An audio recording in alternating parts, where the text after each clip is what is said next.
Welcome to another episode of the Piano Pod, everyone. This season we are exploring creativity and connection, highlighting artists who are rethinking what it means to create, perform, and live as musicians today. Today's guest is Michael Ostrzyga, composer, conductor, and music director at the University of Cologne.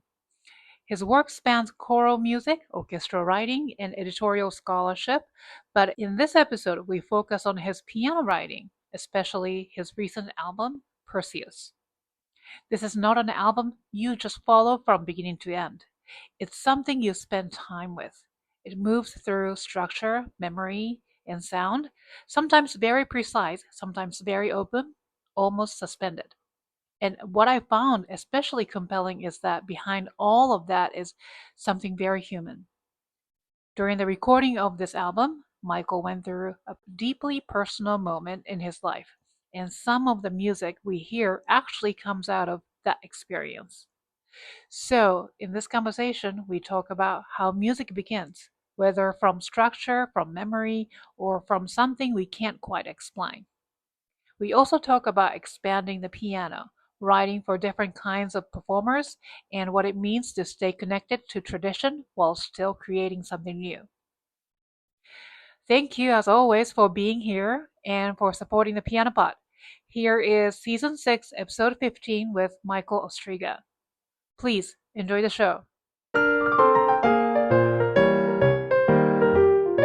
You are listening to the Piano Pod, where we talk to the brightest minds in the industry about how they are bringing the piano into the future and thriving in a complex, ever-evolving world. Michael, welcome to the Piano Pod. It's a pleasure to have you with us today. Thank you so much for being here. Thanks for having me. Yeah, and before we begin, may I ask where you are joining from today? I'm in Germany, in Cologne. I'm based in Cologne and also in Munich, but now I'm in Cologne in my home. Oh, wonderful. So today we're going to focus primarily on your piano writing, especially your recent solo album, Perseus, and your ongoing Primes cycle. Am I correct saying? Yeah. Primes, yes. Primes, yes. And then while still acknowledging the broader artistic world that surrounds it. So your work spans composition, conducting, editorial scholarship, choral music, and your role as a music director at the University of Cologne. And all these threads inevitably shape the way you think about sound and structure and the piano itself, I'm sure.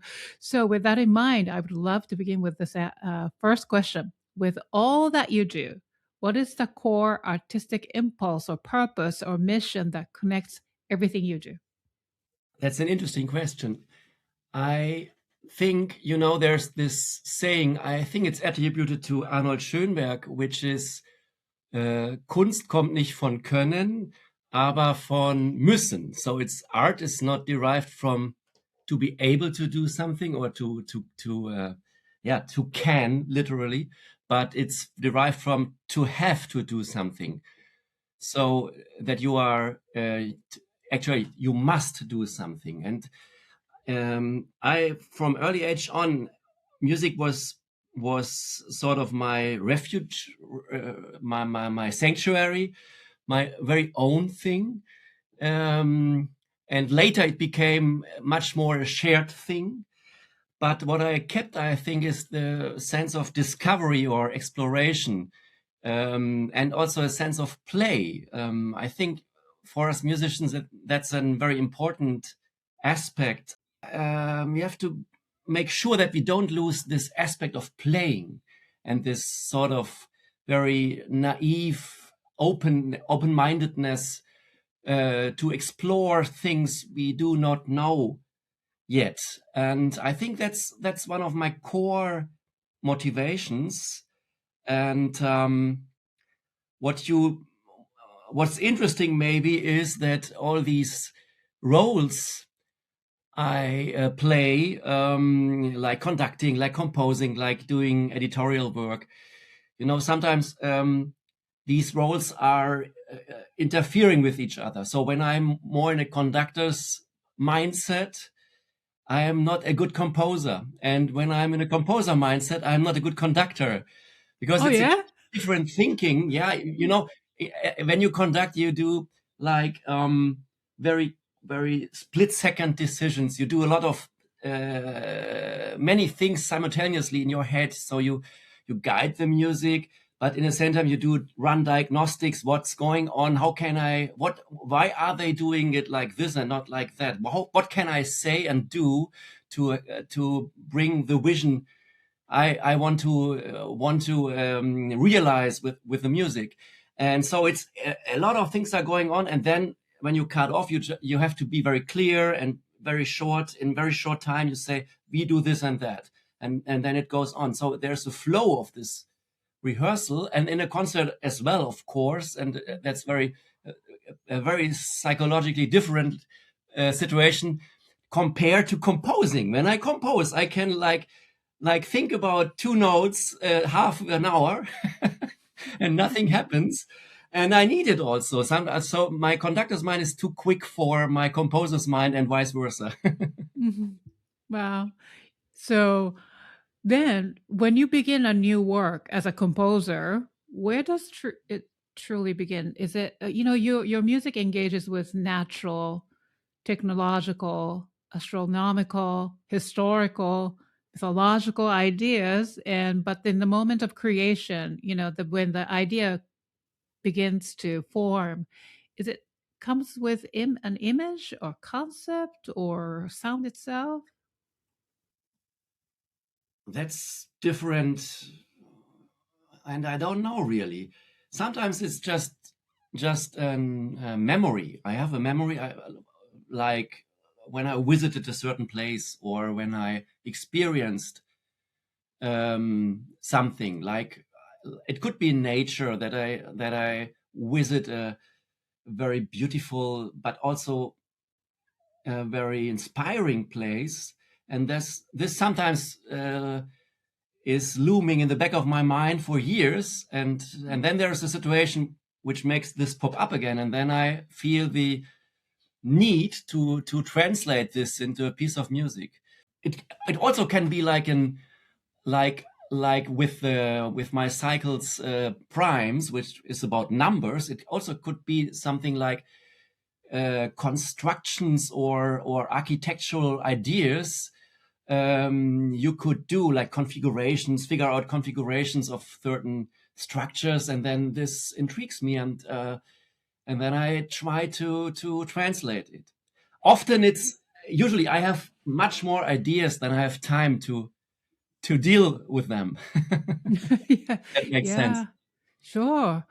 Wow, it actually makes sense because I've been listening to your piano album, the recently released album, Perseus. And so it's the portion of journey you mentioned, and places and so on, and also different inspirations. So let's talk about Perseus, right? So first of all, I just wanted to say thank you when you, emailed me for the first time and you introduced me to your album, and it just opened my ear, opened my eyes. It's like, wow, piano can do this. I thought, we've heard it all, we've explored it all, but even then, there's more to it, and it's just an amazing instrument, but also amazing album. So for those who are listening to this episode, this is truly a must-listen album, and the link in the show notes. But the title, Perseus. Where does that come from? It's the last track of the album, right? Yeah, thank you, Yukimi, for saying this about my music. I feel very honored, and thank you very much. Of course. I'm grateful that you like it. And it happened that the pianist who plays on the album at one occasion told me, because we were recording on a Bösendorfer Imperial, which has the low keys, the additional low keys, he actually said to me,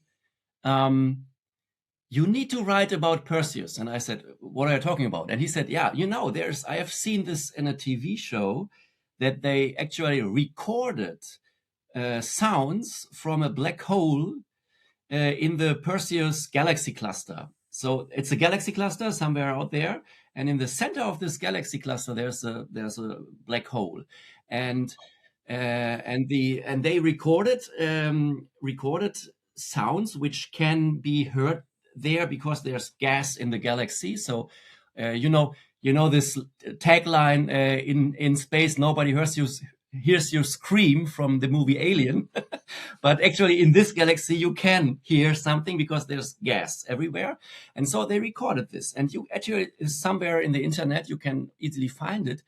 They actually had to manipulate the recording and put it like 50 octaves higher, so that we actually can even hear it, because it's so low we can't hear it. So it says something like 50 octaves higher, and then it's, of course, very, very low and very disturbing in a way.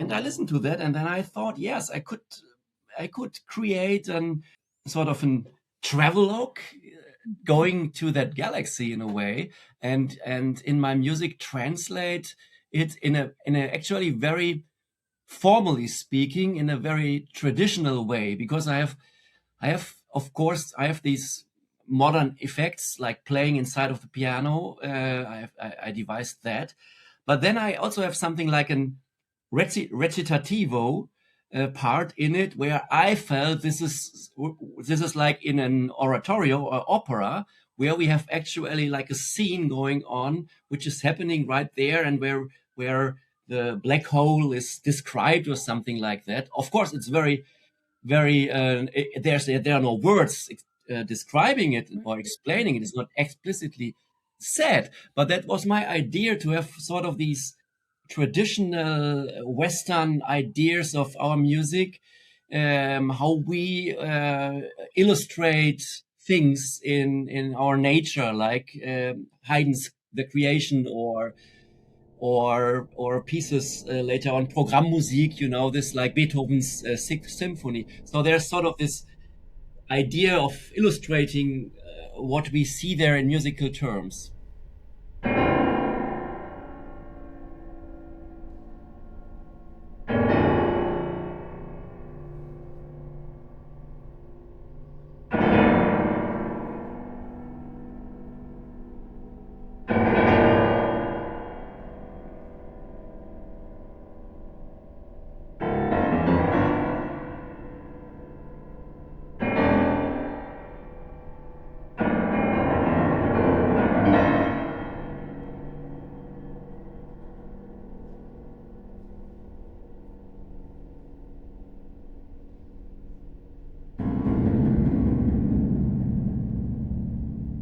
Let's dive into Perseus inside. So take us through the pieces. So first piece is Per Sonare. Is that how you Yes. pronounce? Yeah, it's so Yes, meditative. Yeah. Personare. That's actually a piece written in space notation, so there's no real rhythms. It's just like relatively notated. Every performer who plays this will have to come up with his or her own vision to realize it, because he needs to, because of the space notation, he needs to find his or her own approach. And so it's different all the time. It's also different when you play it next week or in 4 weeks, because this all influences it. And that's what I find, particularly interesting, also because it explores the inner world, the most inner world of yourself. And that's why it's in the beginning of the album. It was sort of like starting within, like in your own heart or your own soul, in your own being, and then from there it goes out and explores the outer world. All right. You mentioned, so the notation is, what do you say? It's space? Space notation. Yeah, that's notation. right. Yeah, that's when you don't use real bar lines and rhythmic precise designations, but you just use like on the five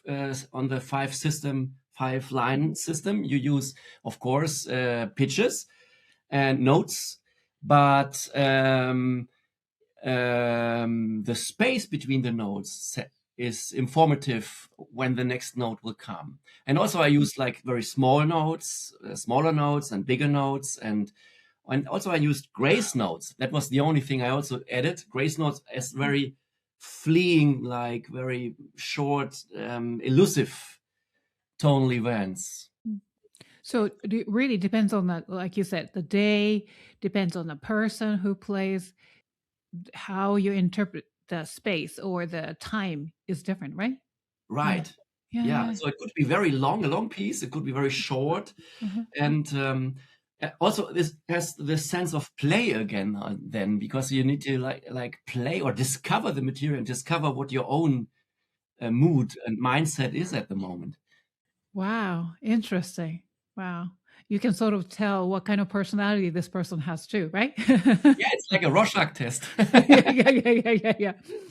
Wonderful. So then followed by two pieces, primes, from primes. So primes 5 and 7s. Yeah, it's, primes, of course, like 2, 3, 5, 7, 11, and so forth, like these numbers.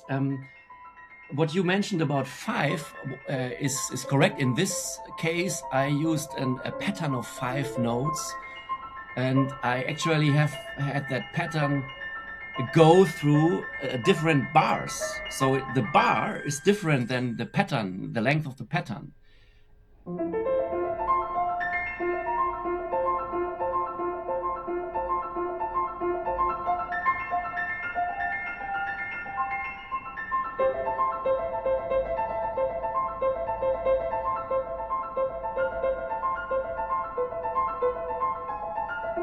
And also, like, that's a minimal music conception, actually.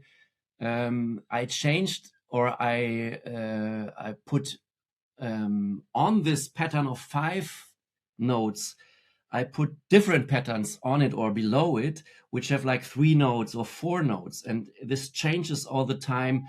But the 5-note pattern is present all the time, so it's like the same but different. Yeah, these numbers are very inspirational for me, because it's of course there are a lot of structural ideas behind that, how you can combine these things, but also they have like cultural dimensions, or also in our collective consciousness there's something like dance going on with, or patterns in nature, like inhale, exhale, or the cosmic things like the planets going in certain intervals. And that is something which already Bach was inspired by and was used. And also Bach, for example, has this numerals in his pieces sometimes, that is like 14 numbers, because that is his name. And so this sort of cultural implications also, that's something I was inspired by very much. Oh, interesting. And then tell me about the prime 7. So first, it's 7 parts. The piece is in 7 parts, and you hear that very, very clearly. And secondly, there's very often this 7th interval. And of course, on a piano, we can only play like 4 notes in 7th. You know what I mean? Because I think even Rachmaninoff couldn't play, or Horowitz couldn't play more than a 5th one, because it's just so stretched out. But then I thought, no, I want to have actually all 7th on the entire keyboard, and I made this possible with grace notes, so that the pianist has a grace note at the beginning and then switches to a higher chord, in a way, a seventh chord. And that was interesting also psychologically. That's something I'm interested in, that the pianist then needs to come up with a solution ergonomically, how to do that in a very soft dynamic and in a very soft manner, because I specified it to be like pianissimo and very slow and very, the atmosphere is like an awakening in the beginning. And so, this movement has to be very quick, but in the same time it has to be quick, because actually I wanted to appear at the very same time, all these notes, but you can't play them in the same time, and he has to move very quick. But the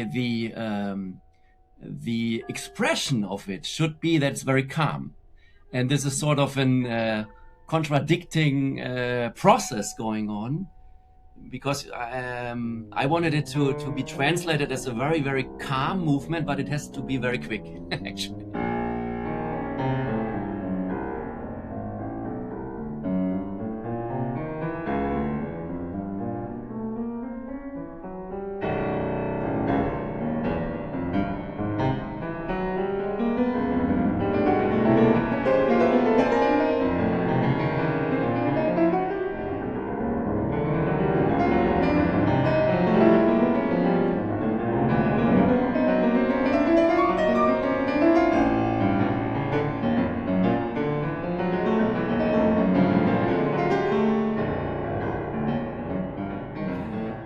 That is something.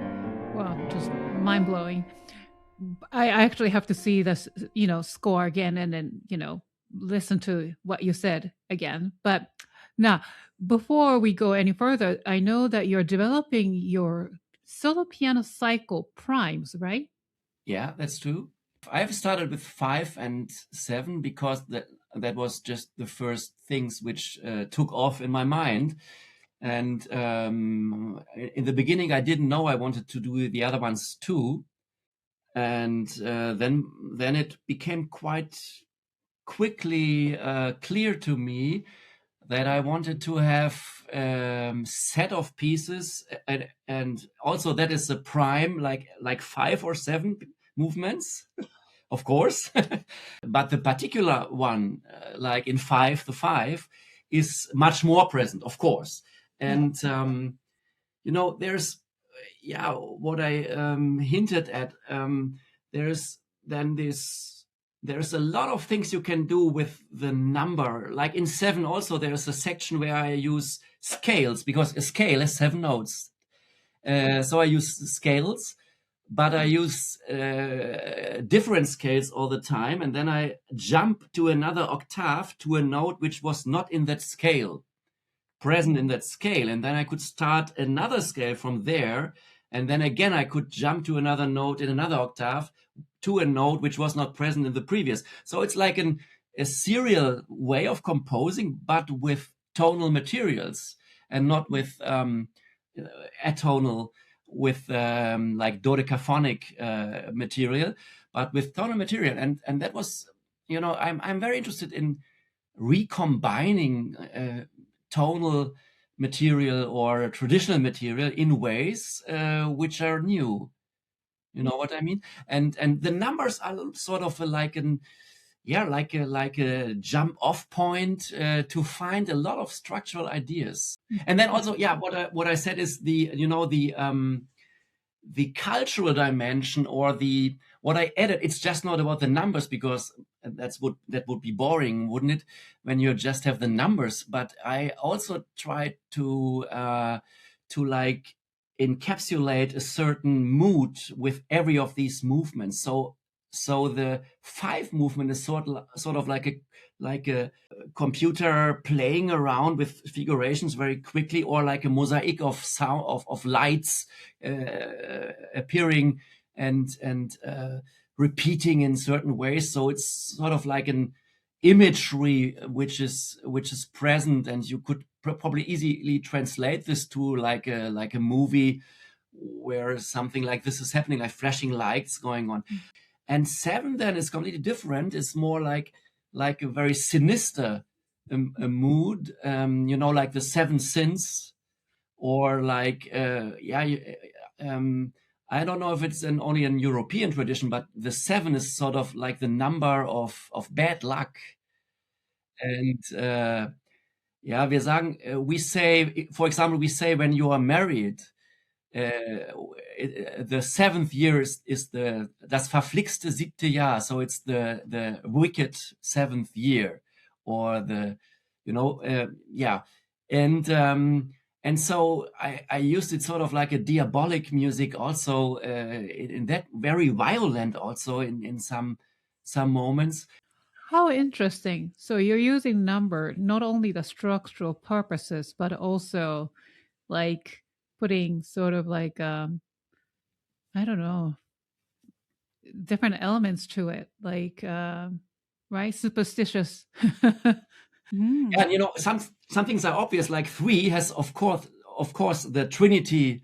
In the early music, the 3, the tempus perfectum was like the division in 3, and so there's a lot of cultural implications already coming with the number, and I can allude to it and change it a bit or follow it, and that's what interests me very, very much.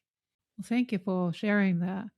So let's get back into the Perseus again. So we were at just finished talking about primes. So that's track number 3. So from track number 4 and on, there's a series of North Sea. How do you say Tagebuch? Yes, it's diary in English. Yes, diary. Yeah, and then so it's a North Sea journal or diary right. in English. Yeah. So tell us about these compositions. Yeah, so I spent a lot of time on vacations actually at North Shore Islands. We have these islands in the North Sea, and they are sort of like microcosmic places. Literally, they are islands, very small islands, and also like of the community is also a microcosm, cosmos, and the nature there is quite unique for Germany, because of course there's the very rough sea. The North Sea is quite a very interesting sea, also because it's the difference between the high tide and low tide is a big difference. Sort of like in Canada, on the Canadian coast, also there are some regions where there's a big difference in the tides, and there are certain things I discovered there or I experienced there, which just never left me in my memory, and then I thought of putting them to music in a very aphoristic way. Maybe here to give one example, there's this piece called Windflüchter. These Windflüchter are plants or like trees which are exposed to the wind all the time, and for that reason they grow in a certain direction because the wind is coming all the time from a certain direction, and so they lean to this direction, and there's then usually a group of trees somewhere which are leaning to one direction. And in this case, I translated this into a music which was also leaning all the time upward, and on the keyboard to the right, so to say the wind comes from the left of the player and it moves to the right, and I use different planes of the same rising little gesture and in different tempos, and so it's very simple and it's just 1 minute long, I think, and what is interesting here for me too is that, of course, is also a metaphor for human experiences or for human behavior or for human development. Because when we are born, we are also exposed to a lot of wind coming from the same side, and maybe differently than you or me. But we are exposed to certain things constantly, and this shapes our leaning into a certain direction, and that's what inspired me here also. And so you can in all these pieces find these inspirations and how they are translated to the piano, but also see like metaphors for our human experiences we all share also as as mankind, because I believe very much that we have a collective. That's a common concept. We know this. There is a collective memory, a collective consciousness, subconsciousness, and I believe that music is sort of the language of that, and it harkens back to the days when music was not known as music but as everyday life. As far as I know, there are still cultures on Earth where civilizations couldn't interfere so far, and they have not a word for music. They have just a word or more than one word for song or for dance or for morning prayer. And that implies everything: music, dancing, and sharing and community. And this sense of that music strikes something in us, in our inner collective memory. That's something I believe very much in. Now, then the album followed by the piece called Walks, then followed by Suite for Prepared Piano. I mean, I'm sorry, I can't quite pronounce the language, but it's correct, right? Yes. Yeah, it's correct. So, and then followed by Far Side of the Moon, and then Erste Sterne, Erste Memory of, Sterne, right? yeah, That's the first First star. Star. Yeah. Yeah. So all these titles are beautiful, and Impulsar, Toccata for piano. That must be really difficult to play. Oh yeah, it is. It is. I can't play it. It's an incredible piece, and then ending on the Perseus. So, can you tell us briefly about all these amazing pieces? Yeah, sure. Walks is just a very short contemplative piece, and the suite for prepared piano. That's one of my earliest pieces, actually. And the pianist playing on the album, Christoph Schnackertz, it was his idea that in the album sequence of pieces, the suite would be like the turning point, or the frontier, or the pivot, where you go from Earth into space. And so everything we hear before that is experiences on here in our earthly surroundings, and then after it deals with heavenly phenomena.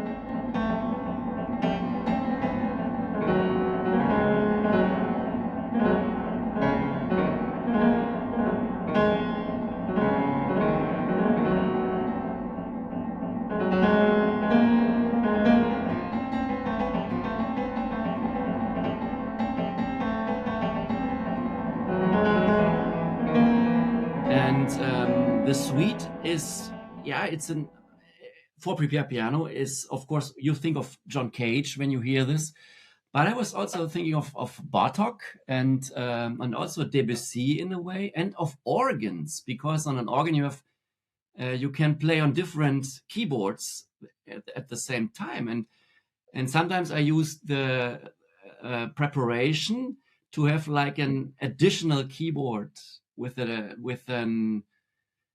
special sound going on another plane.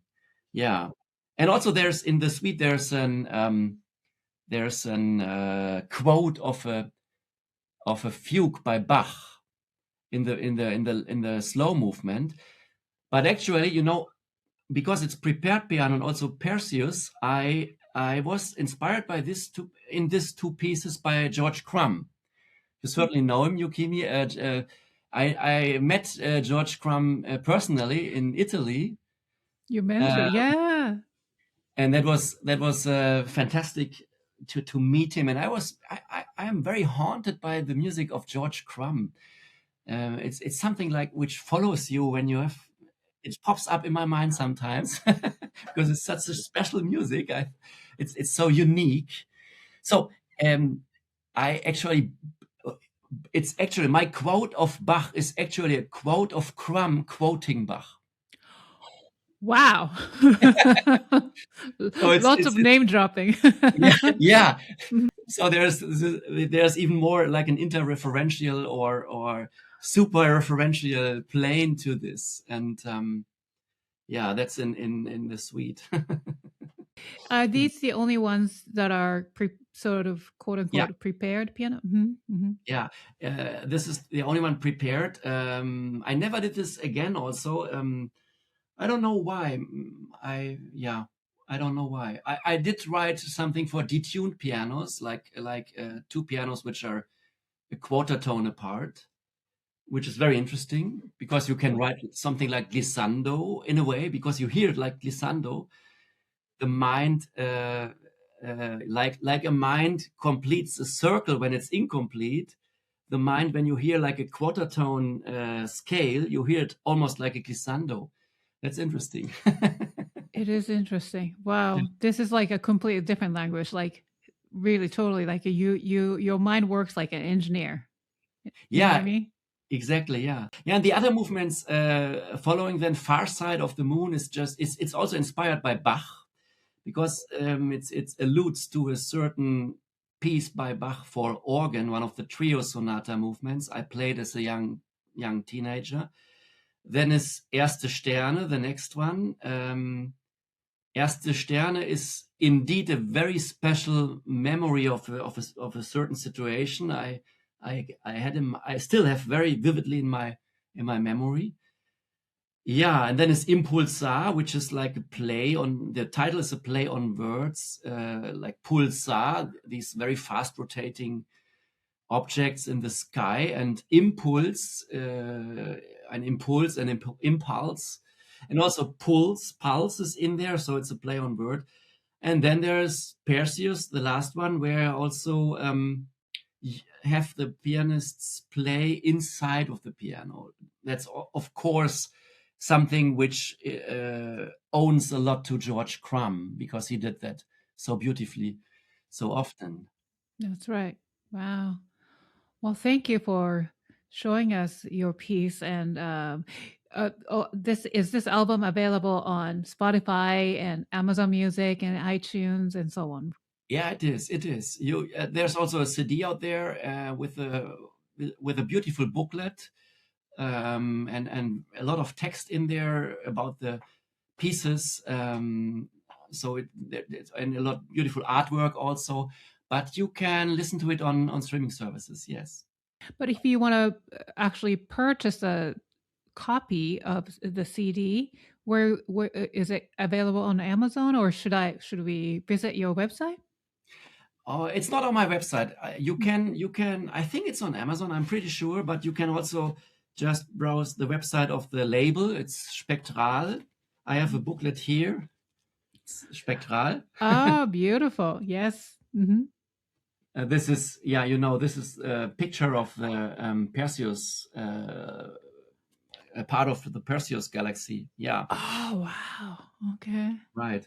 Mm-hmm.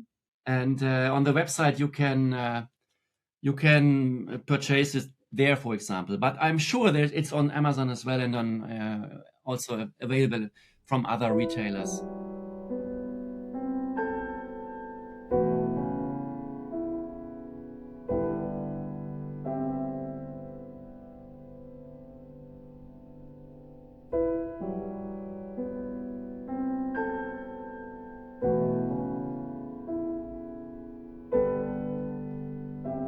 As much as I love discussing concepts and compositional ideas, but this season of the Piano Pod is centered on creativity and connection. And for me, music is always most powerful when we understand the human moment behind it.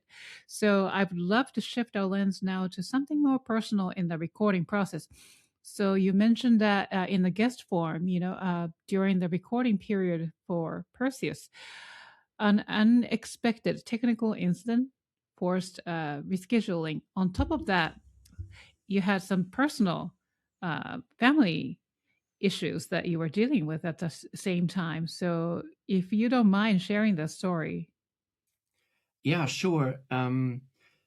So we had on the second day of recording, I got a call from the tuner, the guy tuning the piano, and he said to me that the low C string snapped when he tuned the piano. And one of the pieces we wanted to record on that day was my toccata, the Impulsar piece, and it's full of this C. There is a lot of these, exactly this note in it. So we had to reschedule then because we couldn't.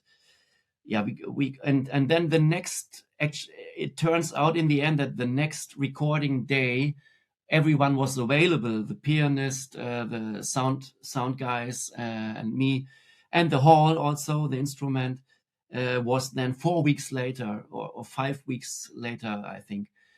And on the very same day, because then I had off the day, I decided to visit my father and with my kids, with two of my kids, and I tried to reach my father that day, and I couldn't reach him, and he also didn't text me back, and that was unusual. And I tried to reach him, and yeah, what was strange then, that his phone was like switched off, but then again it was switched on later because I could get through, but he didn't take the call. And then it was off again, it was on again. So I thought it should be okay, because when he has the phone on and off, he's obviously just there. He's moving somewhere, or he turned it on and off again, so he's okay.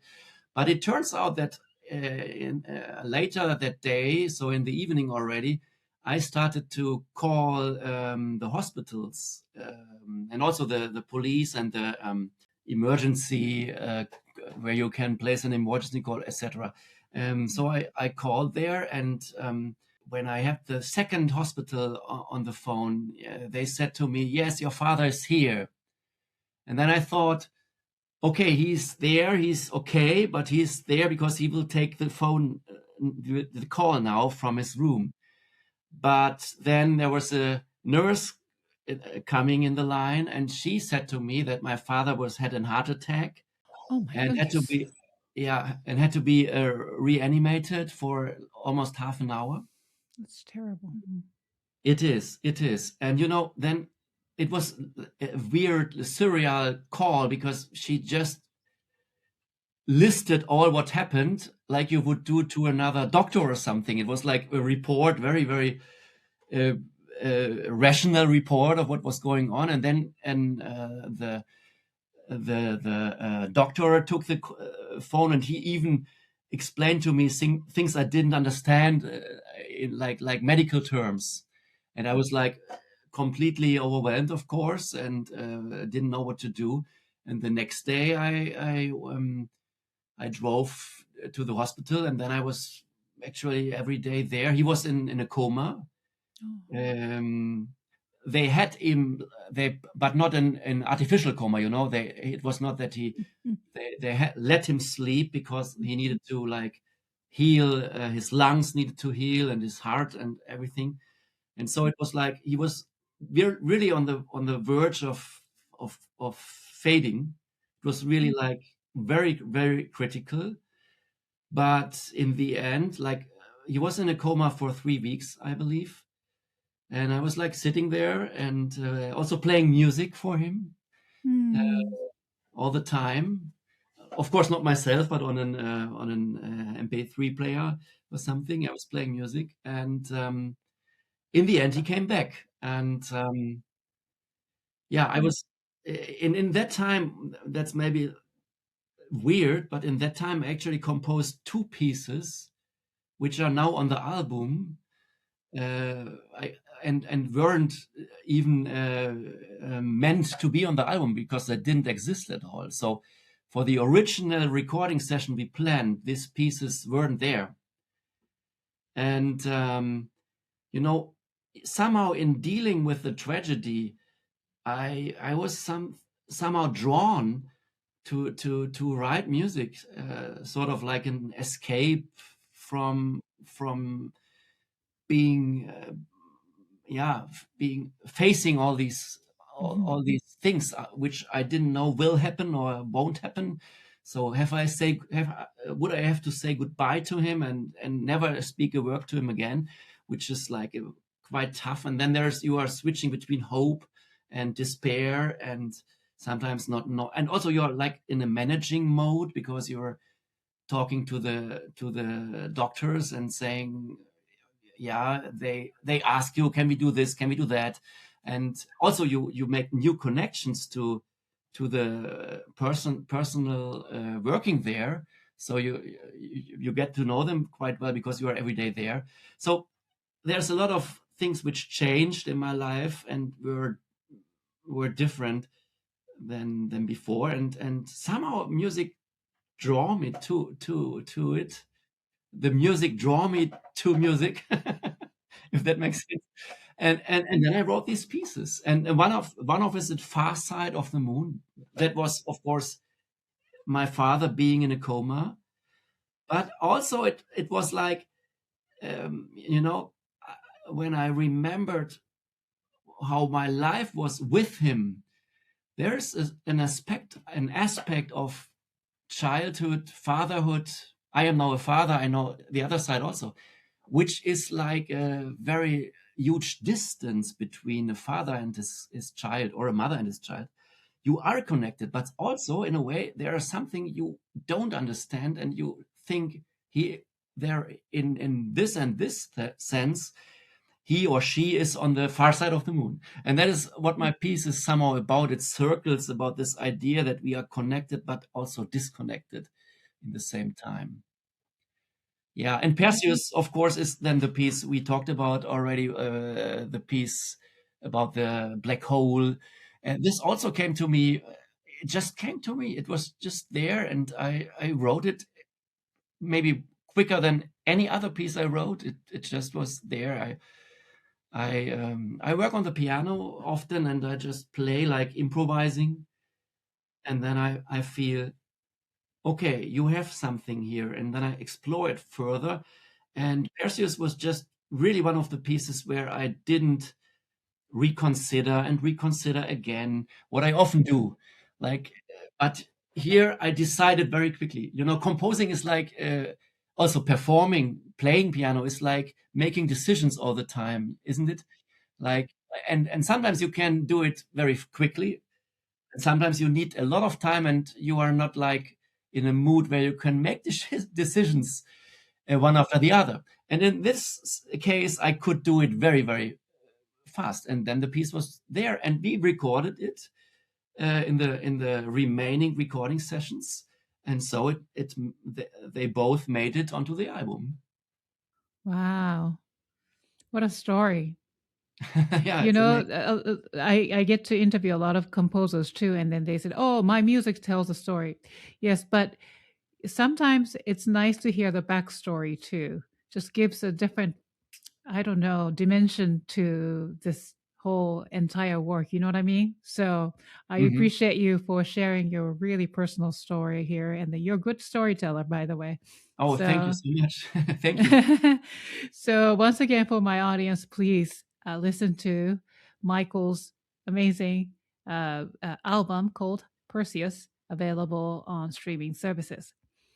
So, um, you know, you are also an educator. You work in a college or university right now, but you used to teach young students too. So 10, 20 years ago, so correct, right? And then Yeah, you that's true. wrote this method book, Der Singende, Singen Wind. Singende Singing Wind, Wind. right? Yeah. So tell us more about this book, please. Der singende Wind, which is the singing wind. That is a collection of very short pieces I wrote for my piano teaching. And it also introduces the very young students into techniques of the 20th and century. There's also it starts with very aleatoric notation, so that's a lot of things are free. It's like relatively notated, and then there are pieces which are actually later on like 12-tone music in a way, but in a very special way, very simplified in a way. And then there is a lot of minimal music in there also. So it's like an introduction to modern music in a way. And also it's very it's full of imagery, like Debussy wrote in his preludes, or also like Liszt sometimes wrote, or these character pieces by Dvorak, where it's a certain also like certain topos, certain topoi, like there's the old castle, or Edvard Grieg, these lyrical pieces by Edvard Grieg, the dancing pieces, or these wedding pieces. So that's like a certain imagery which is in the tapestry of our Western music history for kids. And I also used this in that album, and it sort of was like the summary in a way of my teaching activity, because when this came out, I already stopped being a piano teacher, because I then was appointed as a music director at Cologne University.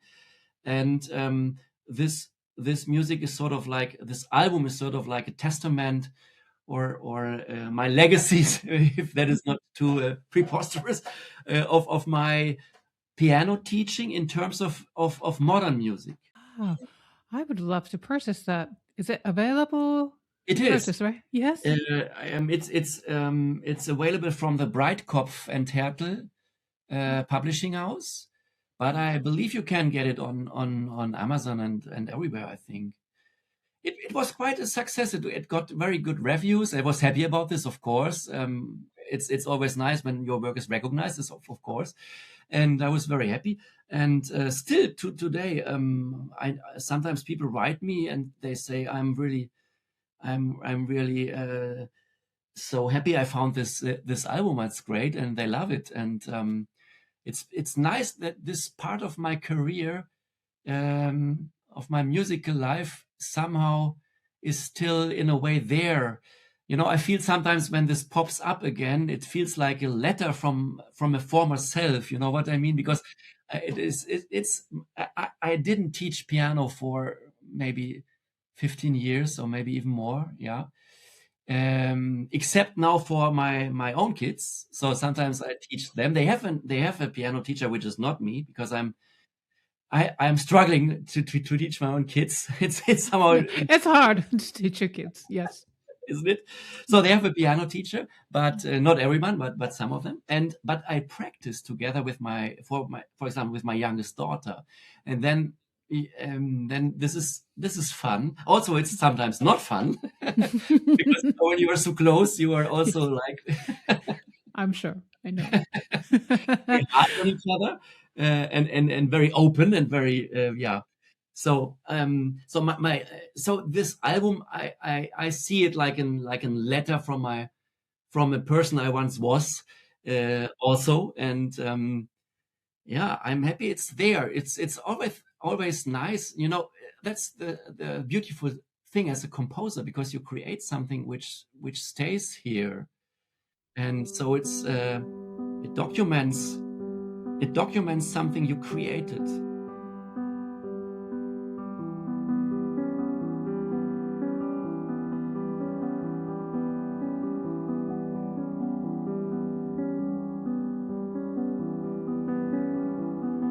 to take us back to your early musical life, do you play any other instruments besides piano? I played a recorder actually. Mhm. I studied it. I had lessons in playing the recorder when I studied music in Cologne. But apart from that, I don't play all keyboard instruments. So I play like organ. I was like like an organ nerd when I was young, and sometimes I was in the church before school and played an hour organ music. Mm. Then how was this composition, the desire to compose, was introduced or came to you? I think it very much came from my organ teaching, because what my organ teacher also did was that I had to learn all these cadences and all these sequences, all these harmonic patterns, and in every key. So I had this training in playing all these things in every key, and that sort of brought my mind to think in this harmonic rivers and harmonic oceans, and to swim in this. And when I was listening to music, I started also to hear it in this way. So I was listening and thinking, he's going from this chord to that chord, or he's going from this scale excerpt to this scale. And also that started in a way my interest for music theory, because I'm also a music theorist. I teach today music theory at the university, and that started there because I was thinking music in structures very much and learning these structures. And from young age on, then also came the desire to somehow not only improvise, play freely on the keyboard, but also write something down. There's also this element of being proud of having written something, of course, like I have accomplished this. This is my piece. And back in the day, uh, when there wasn't a computer and wasn't a software you could use to write notes, you had to do everything by hand. And so my sometimes I find my early fair copies of my compositions, and then I myself am quite I'm wondering, oh, you did write this and this so carefully and beautifully, actually. And yeah, this element of being proud to have something done which is there certainly played a role. And and and then somehow all these traits going on in my life, um, like playing on piano, playing on organ, playing in choral rehearsals. I played a lot in choral rehearsals, which trained me to play prima vista. So like I Prima was vista when I is a was sight reading. Hmm. right. Hmm. Hmm. So when I was 14, I was playing in a choral rehearsal, and the conductor said, "We are going to do these pieces right in front of the rehearsal." So he gave me 3 pieces, and I never saw them before. And then I was like quickly looking at them, and then I had to accompany the chorus. So it was like, and there was no pressure. That was good. There was no pressure when I couldn't do it, because he knew you can help or you cannot help. Just play with us, give us the pitches and so forth. So I learned to sight read in a very friendly atmosphere where I could make mistakes a lot and so forth. And all these traits, playing keyboard instruments, listening to music in a different way. Also, then when I started to study, I studied actually in the beginning to become a teacher at school, at a normal school. That was my first thing, because I didn't know what to do. I wanted to do something in music. I wasn't good enough to become a real concert pianist.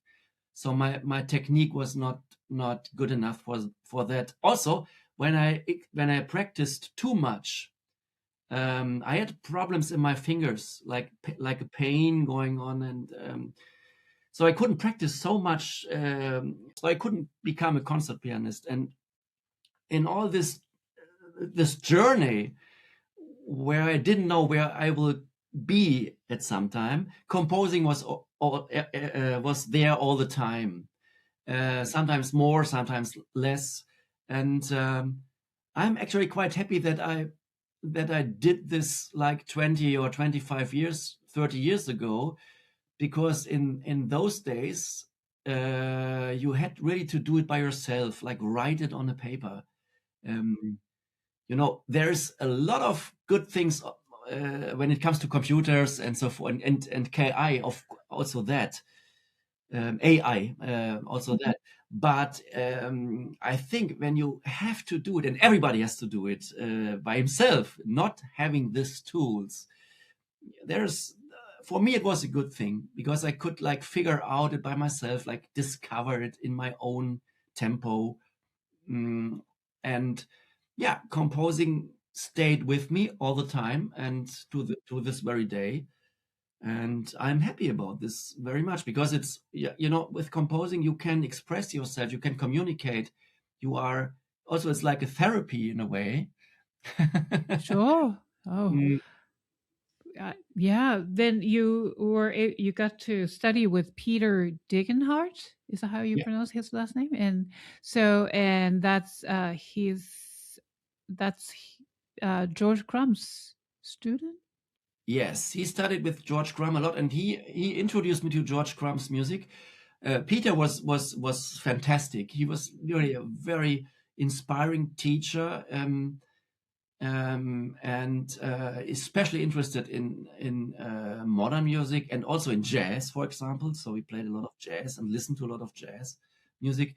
He was very much advocating that we need to cross all these borders we have, like between pop music and jazz music and classical music and contemporary music, and he advocated that very much. And yeah, I learned a lot about jazz from him. Just the pieces that they are there, for example, he listened to so much jazz music, and then also for us pianists, they're one of the greatest pianists were actually jazz pianists, weren't they? I mean, like Oscar Peterson, and what a piano technique, incredible. And Peter also introduced me to George Crumb, yes. And I miss Peter. He died a couple of years ago. Strangely, it's another very strange story. I had a dream that Peter Degenhardt was somehow with me at a place. I don't know what happened. I don't remember. And the next day, a friend of mine wrote me an email that Peter had died. So I believe that Peter just said goodbye to me in that night. And Wow. yeah, it's true. You couldn't make this up. What a It's really incredible. story. Yeah. And Mm. I think all these people who influenced you and gave you wings, yeah, you gave you roots and wings, this saying for sure. And I'm very happy for so many personalities which accompanied me in my life and gave me inspiration and strength and somehow guided me to to to uh, to have a life with music. And today I'm happy that I can give it back, in so to say, when I do my rehearsals and also compose, and in particularly when I work at a university where there are young, very young, beautiful souls there coming and want to do music together, and I can help them experience beautiful music and community and share this, and I'm very honored and very privileged to have this job I have at the university. It gives me the opportunity to give something back. I know you also you're known for writing choral works and other ensembles as well. So the recent one you just told me about this, you were commissioned by the Harvard Choruses and the Massachusetts American Choral Directors Association to arrange Beethoven's Mass in C for four-hand piano with harmonium. So it's a large orchestral work, but they told you to write for four hands. So can you tell us more about this? There's the tradition of having a big choral repertoire arranged for piano, for four-hand piano, or for two pianos. Beethoven's Mass, first Mass, when I was asked to arrange it, actually the original commission was to arrange it for just piano four-hand, and immediately I said, and harmonium. And they said, yeah, great idea. And so I arranged it for piano four-hand and harmonium. And harmonium also is today it's not that present, but in the 19th century, the harmonium was one of the major instruments there in the US and also in Europe. It was in churches, in schools, because there was no electricity, and it was an instrument you could easily tune, not like a piano. It was in tune, and you don't need anything but just the instrument. Also, it was much cheaper than an organ, so it was everywhere, and it has this unique sound atmosphere. So I wanted to have this colors in this arrangement. You know what happened? I arranged the entire thing very quickly, and I was playing everything myself, like the two players myself, and then I played the inner hands. So the left hand from the primo and the right hand from the secondo part, if it works. So I played this. And then I had a lot of crossing hands devised, because I somehow believed, I don't know, this was better, but Then we had a rehearsal and we played it, and I found out it didn't work. Because I was thinking as a conductor who plays a score with four hands. That was what I was thinking, like one person having four hands and playing the score. And, and this, of course, would work if there would be a person with four hands. And then I rewrote this and had in mind, I need to write this as a pianist, not only as one pianist, but as a piece for two pianists who share this in spirituality, but also in the space they have. And I changed this completely, and then it worked. And and the harmonium is the third personality, so I needed to recalibrate what I was thinking I was doing, and I was then rearranging it in a way that it's for three people, three shared minds or hearts who play together, but each of these individuals has her or his own space and can move in that space without struggling to collide with the other one, with the other hand.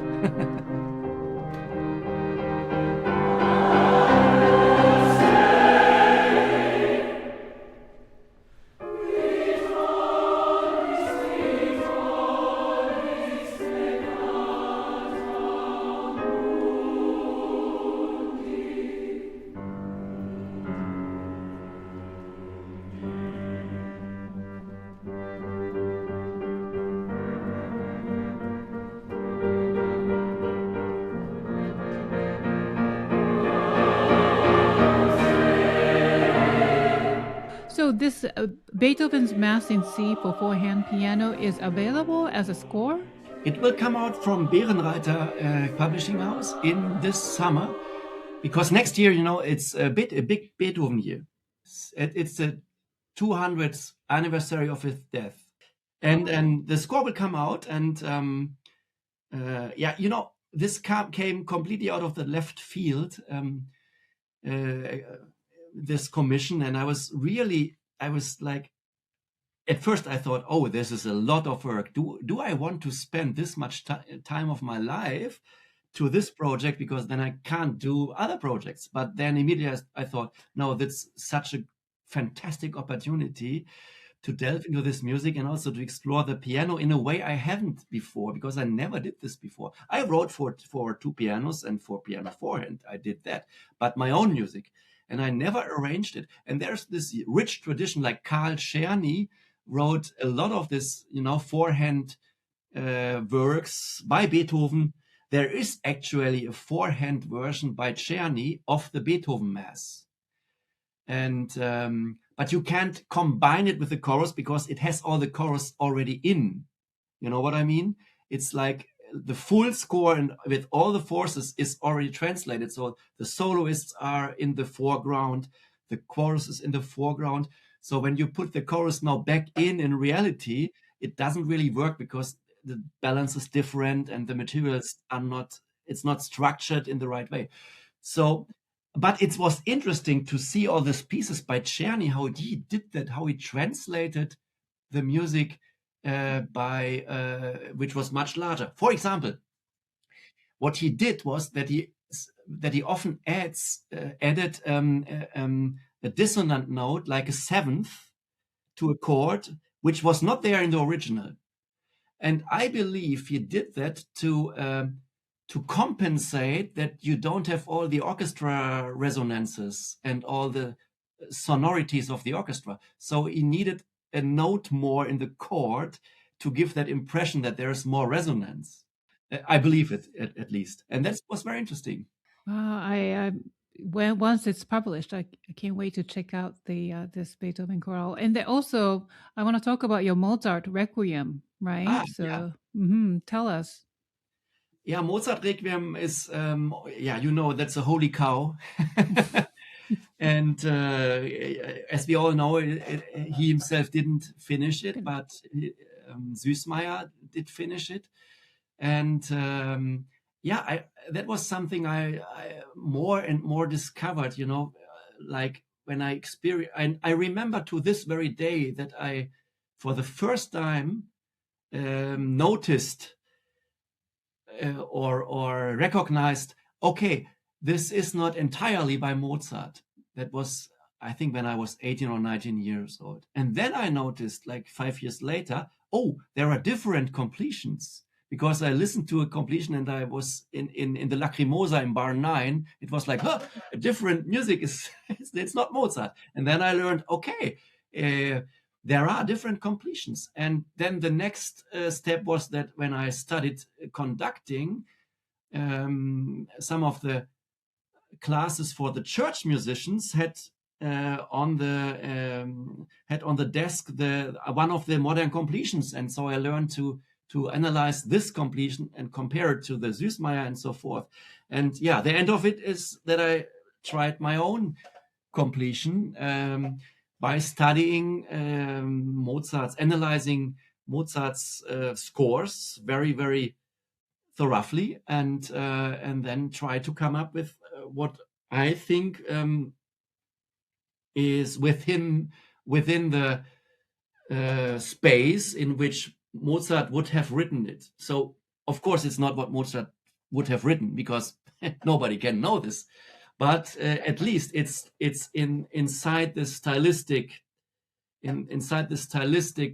framework which you can figure out by comparing all the scores. Is it available as a recording? Yes, it's on Spotify. There are 2 recordings, and it's interesting because for some of the movements I made alternatives.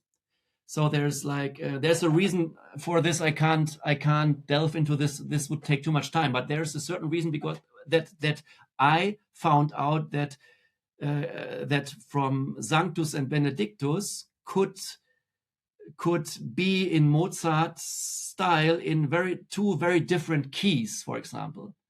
And so I realized both versions, and the conductor needs to decide which versions he's going to perform.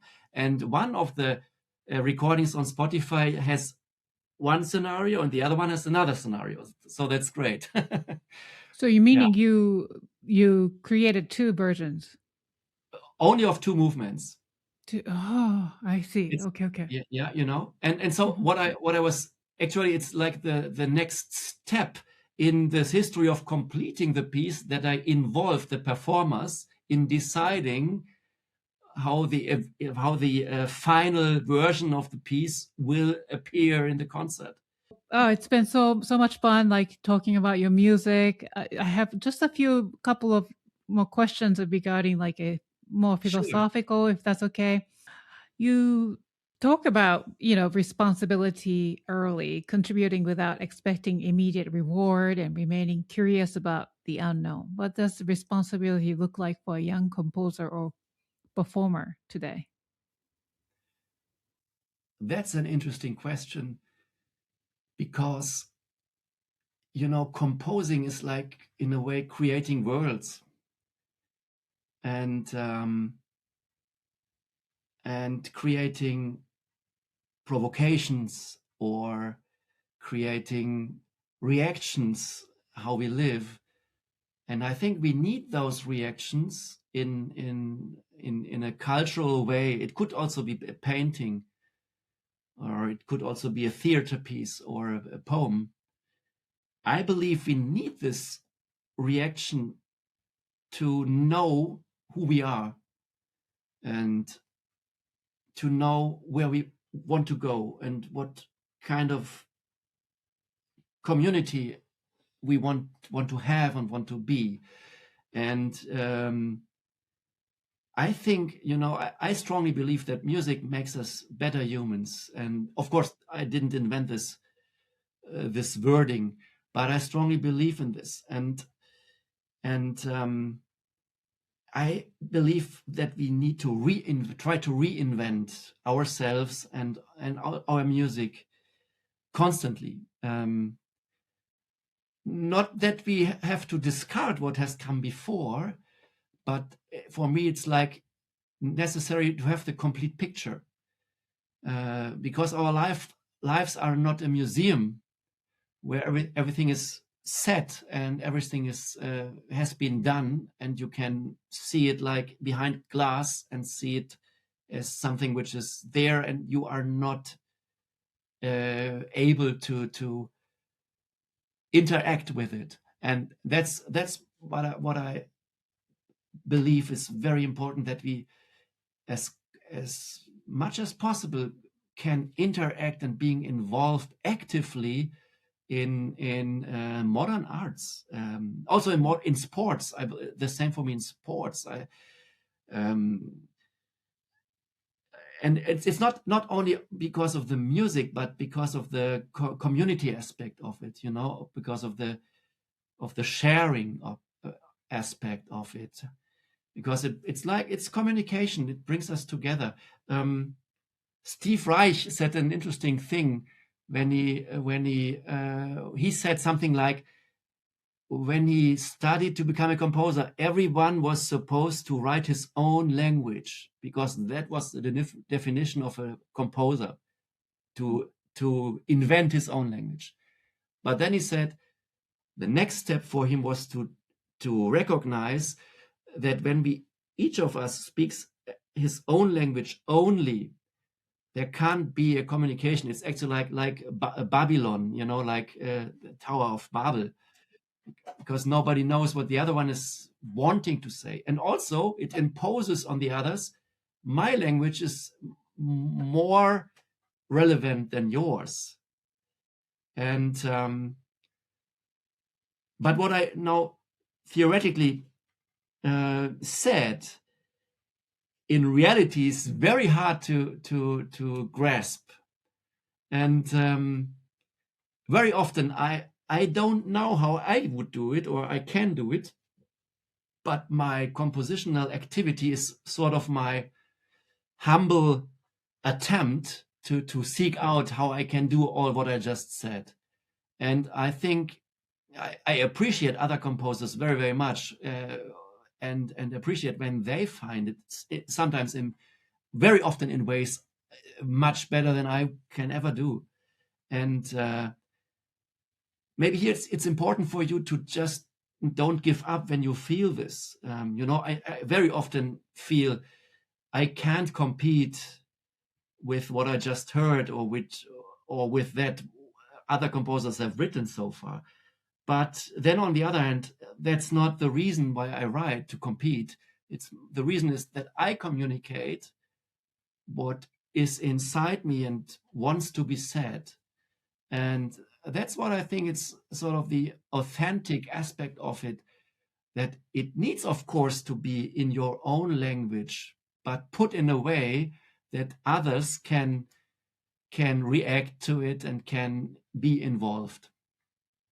Now, so what's coming up for you? What's next? I'm sure you're working on next few projects, and maybe you have a exciting collaboration coming up. Can you tell us as much as you can? So I'm preparing the Bärenreiter edition of my arrangement that will take time to the summer. Then I will be editing for Bärenreiter. I'm the editor of a new Urtext edition of a German Requiem. And Wow. I'm working on this for a long time already, actually for more than a year already, and this will come out this year. So this will take a lot of time to prepare everything. It is almost finished, the preparation, but still there's so much going on to make sure everything is correctly printed and so forth and prepared, and yeah. And then there are some commissions for choral music. This year also I will give a masterclass in choral conducting for the first time, actually. Choral composing, a new format here. And also I'm working on the next Nordsee diary, North Shore diary, on the next one. Okay. So volume 3. And then there's this Primes cycle coming also next year. So there's a lot of project. The older I get, the harder it is to switch from one thing I do to the next. So often there is a day I just don't want to switch, and I just work on one thing. But actually, I need to work on another thing. So what I do is like, is that the word in English, procrastination? With my own projects, I do a procrastination from my other projects. Well, with experience, each project you do becomes really so profound that it's very hard to switch around, Yeah. Yeah, that's true. And maybe that's one of the differences when we get older and more like focused on one profound project we are working on. Yeah, that's true. Because you know what you want, True, yes. Yeah. So what's the best way for my listeners to stay connected with you? Your website, ostrzyga.com? Yeah. So everything which is happening is on that page. There's also an archive and a list of my composition on that page. But also I have an Instagram account and of Facebook, and also on Spotify. I believe there's the playlist done by Spotify. But if you want to be in contact, that is possible via the homepage. Great. Very easily. So that's ostrzyga.com, ostrzyga.com. Wow. It's been a wonderful conversation, but before I let you go, we have one more thing to do. It's called the Piano Pot Rapid Fire Questions, and we take this segment very seriously. The questions are quite silly, but each answer will give our listeners a glimpse into who you truly are. So let's do this. Oh, yeah. Now, please answer each question with the shortest response possible. No explanation is necessary. So, question number 1. What is your comfort food? Pasta. Yes, that's a good one. How do you like your coffee in the morning? With milk, no sugar. Cappuccino, but also like just a plain German, we say Filterkaffee, which is just the old machine where you put the water in, and yeah. Cats or dogs? Cats. I have a cat. Oh, cute. Sunrise or sunset? That's hard. Oh, I can't choose. Okay, that's good. Summer or winter? Summer. What skill have you always wanted to learn but haven't had a chance to? Flying. Ah, that's a good one. Yes. What is your word or words to live by? It's like carpe diem. Seize the day. Yeah, right. Because I often work too hard. Mm, You have to live in the moment. Right. Favorite venue you have ever performed in? I think it's Cologne Philharmonie because it's great. But you said no explanations. Okay. What is the most important quality you look for in other people? It's honesty. Name one piece in your current playlist. That's hard, but try your best. I don't care if the genre is like hip hop or pop music or classical. That is John Williams' film music. Last question. Fill in the blank. Music is blank. Everything. Music is everything. Perfect. Michael, thank you so much for joining us today, for sharing your artistry journey and reflections. It's been a really pleasure and honor to have you here. And to our listeners, I encourage you to explore Michael's album, Perseus, his ongoing Prime cycle, and his recent Beethoven Mass in C arrangement. Please visit Ostrzyga.com to learn more. You can also find links to his recordings, publications, and upcoming projects in our show notes. And to everyone listening, thank you for spending your time with us. And if this episode resonated, please like this video. And I also love to hear from you. Share your thoughts, leave a comment, and tag us at The Piano Pod. We'll see you next time on The Piano Pod. Michael, thank you so much. Thank you so much for having me. It's my pleasure, my honor to be here. Thank you. Thank you.